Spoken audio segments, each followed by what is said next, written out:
எல்லாருக்கும் வணக்கம். என் பேர் கீதா. என்னோட ஹைட் வந்து 146 சென்டிமீட்டர். என்னோட ஏஜ் வந்து 44. என் வெயிட் வந்து 50 கேஜி.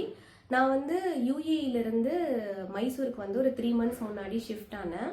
ஸோ ஷிஃப்டிங்கு அதெல்லாம் இருந்து ஒர்க் அவுட் எதுவுமே பண்ண முடியல. அதுக்கப்புறம் ஜூலை மாதம் வந்து ஜிம் ஜாயின் பண்ணேன். ஜிம் ஜாயின் பண்ணதில் இப்போ ஸ்க்ரீனில் அட்டாச் பண்ணியிருக்கிறது வந்து ஜிம்மில் எடுத்த பிஎம்ஐ ஸ்கேலோட ரிப்போர்ட்டு. இதில் பார்த்தீங்கன்னா ஃபேட் பர்சன்டேஜ் வந்து 35க்கு மேலே இருக்குது. இது வந்து ரொம்ப ஹை ஃபேட் பர்சன்டேஜ். அது வந்து 25 to 28 தான் இருக்கணும் நார்மலாக அப்படின்னு ஜிம்மில் ட்ரெயினர் சொன்னார். ஸோ இது எப்படி சார் வந்து ஃபேட் பண்ணுறது கம்மி பண்ணுறது அப்படின்னு கேட்குறதுக்கு அவர் வந்து ப்ரோட்டீன் வந்து அதிகமாக சாப்பிட்ணும், பர் பாடிக்கு வந்து 1 கிலோ வெயிட்டுக்கு வந்து 1 கிராம் ப்ரோட்டீன் எடுத்துக்கணும் அப்படின்ற மாதிரி சொன்னார். நான் வந்து 50 கேஜி இருந்ததுனால 50 கிராம்ஸ் ப்ரோட்டீன் வந்து ஒரு நாளைக்கு சாப்பிட்டேன். அதுக்கப்புறம் இன்டர்மீடியன்ட் ஃபாஸ்டிங்கும் வந்து ஃபேட் லாஸ்க்கு வந்து ரொம்ப யூஸ்ஃபுல்லாக இருக்கும் அப்படின்னு சொல்லி நிறைய ரிசர்ச் பண்ணதில் தெரிஞ்சுது. அப்போ ஃபாஸ்டிங்னு வரும்போது இந்த புக்கு வந்து ஃபாஸ்ட் லைக் அ கேர்ள் அப்படின்னு சொல்லிட்டு டாக்டர் மிண்டி அப்படின்றவங்க எழுதினது.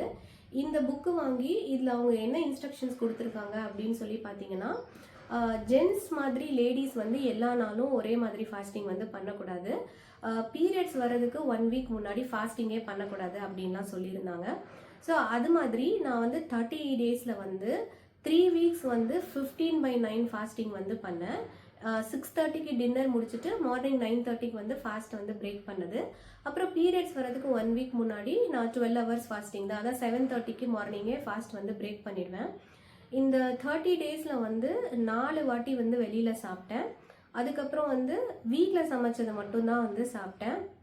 எக்ஸ்ட்ராவாக வந்து தனியாக வந்து டயட்டுக்குன்னு சொல்லிட்டு கஞ்சி மட்டும் குடிக்கிறது, இல்லைனா சுண்டல் மட்டும் சாப்பிட்றது, அந்த மாதிரிலாம் எதுவுமே பண்ணல. ஏன்னா ஸ்கூல் போகிற பாப்பாங்க வீட்டில் இருக்காங்க. ஸோ ஹவுஸ் ஹெல்ப்பெல்லாம் கிடையாது, எல்லா வேலையும் நான் தான் பண்ணணும். அப்படின்னு இருக்கும்போது தனியாக டயட்டு அப்படின்லாம் என்னால் பண்ண முடியாது. ஸோ நார்மலாக வீட்டில் சமைச்சதையே தான் சாப்பிட்டு இப்போ 30 டேஸ்க்கு அப்புறம் இந்த ரிசல்ட் வந்திருக்கு. ஸ்க்ரீனில் நான் போட்டிருக்கேன் பாருங்கள். வெயிட் வந்து 1.9 கேஜி கம்மியாயிருக்கு. ஃபேட் வந்து 1.3% கம்மியாயிருக்கு. இது வந்து ரொம்ப கம்மியான வெயிட் லாஸு, ஃபேட் லாஸ் தான். பட் ஆனால் நான் வந்து எதையுமே மிஸ் பண்ணல. இதை வந்து சுகர் சாப்பிட மாட்டேன், இல்லைனா வந்து ஸ்வீட் சாப்பிட மாட்டேன், அந்த மாதிரிலாம் எதுவுமே பண்ணல. நார்மலாக நம்ம வீட்டில் என்ன சாப்பிடுவோமோ சமைப்போமோ அதை தான் சாப்பிட்டேன். ஒரு நாளைக்கு 3 எக்கு ப்ளஸ் வந்து 1 ஸ்கூப் வந்து வே ப்ரோட்டீன் வந்து சாப்பிட்டேன். ஏன்னா நான் எகிட்டேரியனு, ப்ரோட்டீனை மீட் பண்ணுறதுக்காக இது மட்டும் எக்ஸ்ட்ரா பண்ணது. நீங்கள் 40+ மேலே இருக்கீங்க, ஹெல்த்தி வேல வந்து ஃபேட் லாஸ் பண்ணணும் அப்படின்னு நினைக்கிறீங்க, தனியாலாம் டயட்லாம் சமைக்க முடியாது அப்படின்னா நான் வந்து வாட் ஐ ஈட் இன் அ டே அப்படின்ற வீடியோலாம் போஸ்ட் பண்ணுறேன். அது வந்து ஏதோ ஒரு விதத்தில் வந்து உங்களுக்கு யூஸ்ஃபுல்லாக இருக்கும் அப்படின்னு நினைக்கிறேன்.